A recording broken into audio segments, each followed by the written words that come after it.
Okay, hi everyone. Well, today is the time for chapter 5.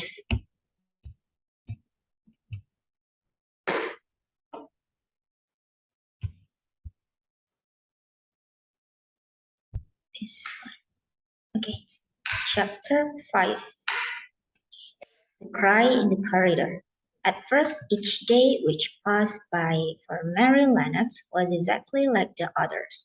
Every morning she awoke in her tapestried room and found Martha kneeling in the hearth building her fire. Every morning she ate her breakfast in the nursery, which had nothing amusing in it, and after each breakfast she gazed out on the window across the huge moor which seemed to spread out on all sides and climb up the sky. And after she had stared for a while, she realized that if she did not go up, she would warm, and she hated the wind which rushed at her face and roared and held her back as if it were some giant she could not see. But the big breath of rough, fresh air blown over the heater filled her lungs with something which was good for her thin body and whipped some red color into her cheeks and brightened her dull eyes when she did not know anything about it. But after a few days spent almost entirely out of doors, she wakened on one morning knowing what it was to be hungry, and when she sat down to her breakfast, she did not glance disdainfully at her porridge and push it away, but took up her spoon and began to eat it and went on eating it until her bowl was empty. That got on well enough with that this morning, didn't they? Said Martha. It tastes nice today, said Mary, feeling a little surprised herself. It's the air of the moor that's given the stomach for the virtuals, answered Martha. It's lucky for thee that thus got virtual as well as appetite. There's been 12 in our cottage, as had the stomach and nothing to put in it. You go on playing you outdoors every day and you'll get some flesh on your bones and you won't be so yeller. I don't play, said Mary. I have nothing to play with. Nothing to play with, exclaimed Martha. Our children plays with sticks and stones. They just runs about and shoot and looks the things. Mary did not shout, but she looked at things. There was nothing else to do. She walked around and around the gardens and wandered about the path in the park. Sometimes she looked for Ben Witherstaff, but though several times she saw him at work, he was too busy to look at her or was too surely.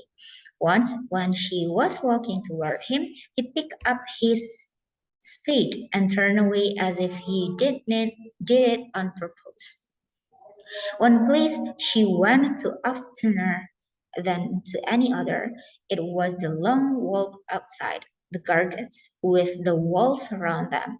There were bare flower beds on either side of it, and against the walls ivy grew thickly. There was one part of the wall where the creeping dark green leaves were more bushy than elsewhere. It seems as if for a long time that part had been neglected.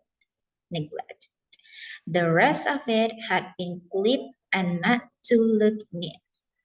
But at this lower of the wall, it had not been trimmed at all. A few days after she had talked to Ben Weatherstaff, Mary stopped to notice this and wondered why it was so.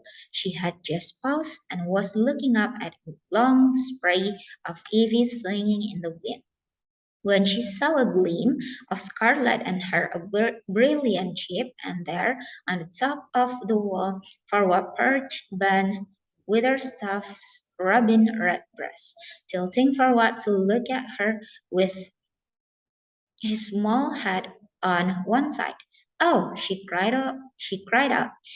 Is it you? Is it you? And it did not seem at all clear to her that she spoke to him as if she were sure that he would understand and answer. He did answer. He twittered, twittered and chirped and hopped along the wall as if he were telling her all sorts of things. It seems to Mistress Mary as if she understood him too, though he was not speaking a word. It was as if he said, "Good morning. Isn't the wind nice? Isn't the sun nice? Isn't everything nice? Let us both chirp, and hop and twitter. Come on. Mary began to laugh as he hopped and took little flights along the wall. She ran after him. Poor little thing, slow, ugly Mary. She actually looked almost pretty for a moment. I like you, she cried out, pattering down the wall, and she chirped and tried to whistle, which last she did not know how to do in the least. But the robin seemed to be quite satisfied and chirped and whistled back at her. At last he spread his wings and made a darting flight to the top of a tree, where he perched and sang loudly. That reminded Mary of the first time she had seen him. He had been swinging on a treetop then, and she had been standing in the orchard. Now she was on the other side of the orchard and standing in the path outside the wall, much lower down, and there was the same tree inside. It's in the garden no one can go into, she said to herself. It's the garden without a door. He lives in there. How I wish I could see what it is like. She ran up and walked to the green door she had entered the first morning. Then she ran down the path through the other door and then into the orchard. And when she stood and looked up there, the tree on the other side of the wall, and there was the robin just finishing his song and beginning to run his feather with his beak. It is the garden, she said. I'm sure it is. She walked round and looked closely at the side of the orchard wall, but she only found what she had found before, that there was no door in it. Then she ran through the kitchen gardens again and out into the wall outside the long ivy covered wall, and she walked to the end of it and looked at it. But there was no door. And then she walked to the other end looking again, but there was no door.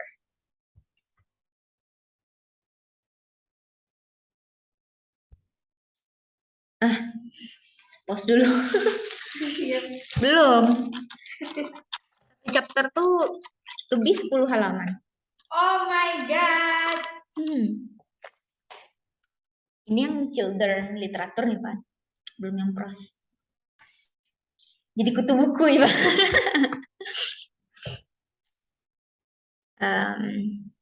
Mau pakai avatar lah.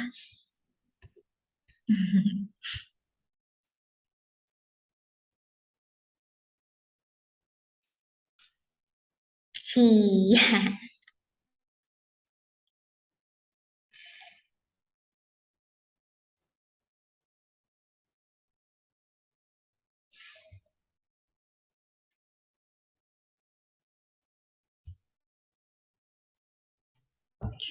It's very queer, she said. And what's weather staff said there was no door and there is no door, but there must have been one 10 years ago because Mr. Craven buried the key.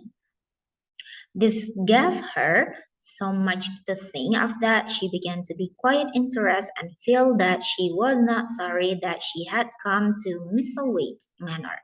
In India, she had always felt hot and too languid to care much about anything. The fact was that the fresh wind from the moor had begun to blow the cobwebs out of her young brain and to waken her up a little. He stayed out of doors nearly all day, and when she sat down to her supper at night, she felt hungry and drowsy and comfortable. She did not feel cross when Martha chattered away. She felt as if she rather liked to hear her, and at last she thought she would ask her a question. She asked it after she had finished her supper and had sat down on the hearthrug before the fire. Why did Mr. Craven have the garden? She said. She had made Martha stay with her, and Martha had not objected at all. She was very young, and he used to crowded cottage full of brothers and sisters, and she found it dull in the great servants' hall downstairs, where the footman and upper housemaids made fun of her Yorkshire speech, and looked upon her as a common little thing, and sat and whispered among themselves. Martha liked to talk, and the strange child who had lived in India and been waited upon the blacks was novelty enough to attack her. She sat down on the hearth herself without waiting to be asked.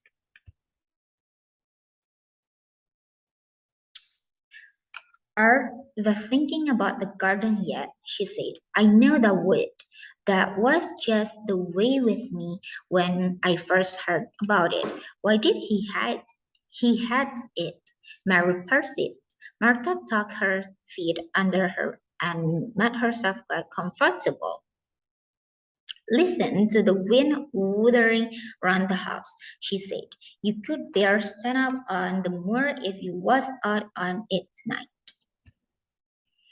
Mary did not know what wuthering meant until she listened, and then she understood. It must mean the hollow, shuddering sort of roar which rushed around and around the house as if the giant no one could see were buffeting it and beating at the walls and windows to try to break in. But one knew he could not get in, and somehow it made one feel very safe and warm inside a room with a red coal fire. But why did he hate it so? She asked. After she had listened, she intended to know if Martha did. Then Martha gave up her store of knowledge. Mine, she said. Mr. Matlock said it's not to be talked about. There's lots of things in this place that's not to be talked over. That's Martha Craven's order. His troubles are non-servant's business, he says.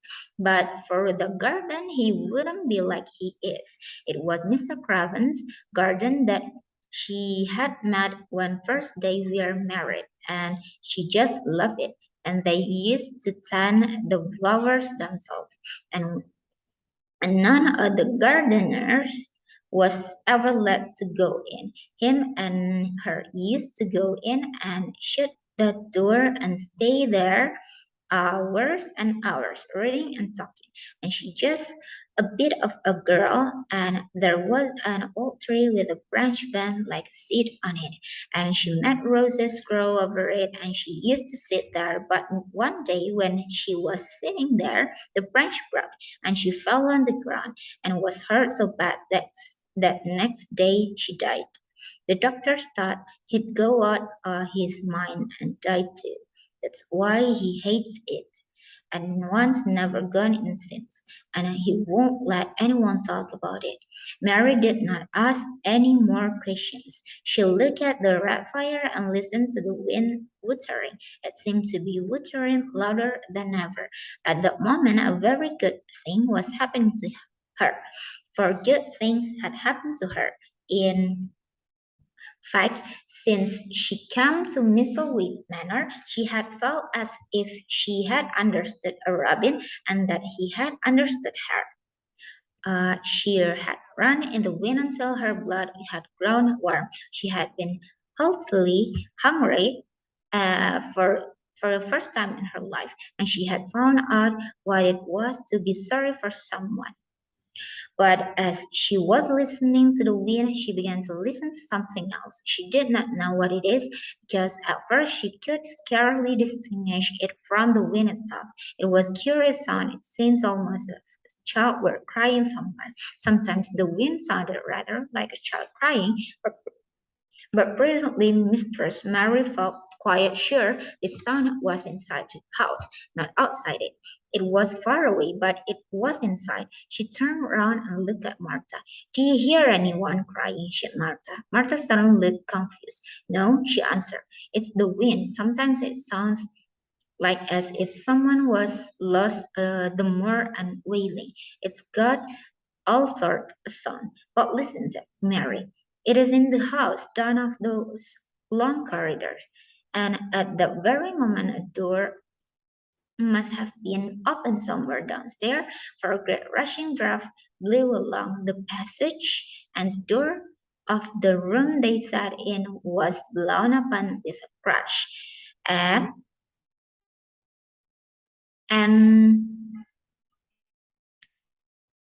they both jumped to their feet. The light was blown out and the carrying sun was swept down the far corridor so that it was to be heard more plainly than ever.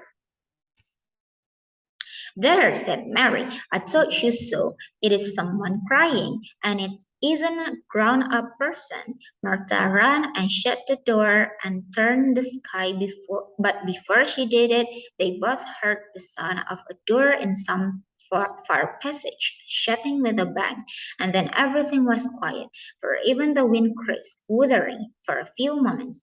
It wasn't the wind, said Martha stubbornly. And if it wasn't, it was little Betty Butterworth, the scullery maid. She's had the toothache all day, but something troubled and awkward in her manner made Mistress Mary stare very hard at her. She did not believe she was speaking the truth. Yay! That's the end of chapter 5, and I will continue on the next video. See you!